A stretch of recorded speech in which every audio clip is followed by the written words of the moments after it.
All right, example 3.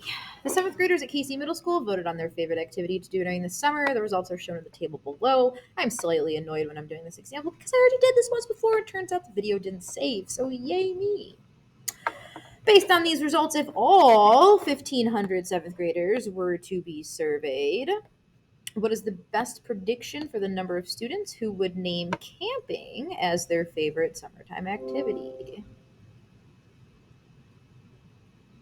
I don't know what's going on there, but okay. So, again, keywords here telling us prediction. Prediction right away tells me that I need a proportion. Turned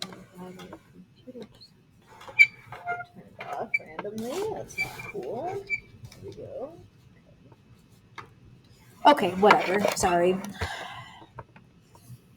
Okay, so yes, the proportion that we're using is that same old part over whole is equal to part over whole. As you can see, they're asking me about camping, so I immediately highlighted the camping. Two fractions with our totals. If all 1,500 7th graders, that gives me a total. How many? What is the best prediction? I don't know how many out of the 1,500.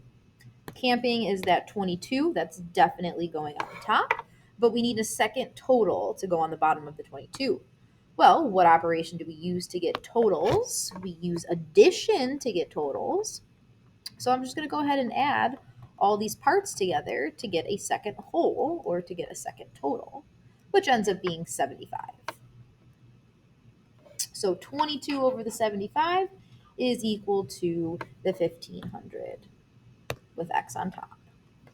Cross multiply to get 75x is equal to 22 times that is something large, like 33,000. There you go. I had to get my calculator. Solve that baby one-step equation by using inverse operations and divide 75 on both sides. 33,000 divided by 75 is 440. So that is approximately 440 students or 7th graders enjoy camping. Okay, moving on to part B. Express this prediction as a percentage. The very first thing that a lot of my 7th graders told me to do was divide it by 100. Unfortunately, I get what you're thinking of. When we divide by 100, though, that's to take a percentage and convert it into a decimal, which we do not have yet. In order to get a percentage, we first need to start by getting a decimal. And in order to get a decimal, we need to first start with a fraction. And remember that fraction is just going to be part over whole. Part is the 440, that is part of the students, over how many whole 440 was out of the 1,500. And again, that's coming from that fraction that we have right here. X out of 1,500 is 440 out of 1,500. Convert that into a decimal by doing the division, top divide by bottom, and that will get you 0.29333 with that 3 repeating.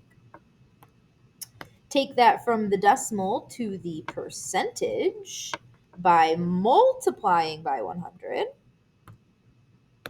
which leaves you with 29.3 repeating percent, or just 29.3% would work as well. A little glitchy there. Hopefully it turned out okay.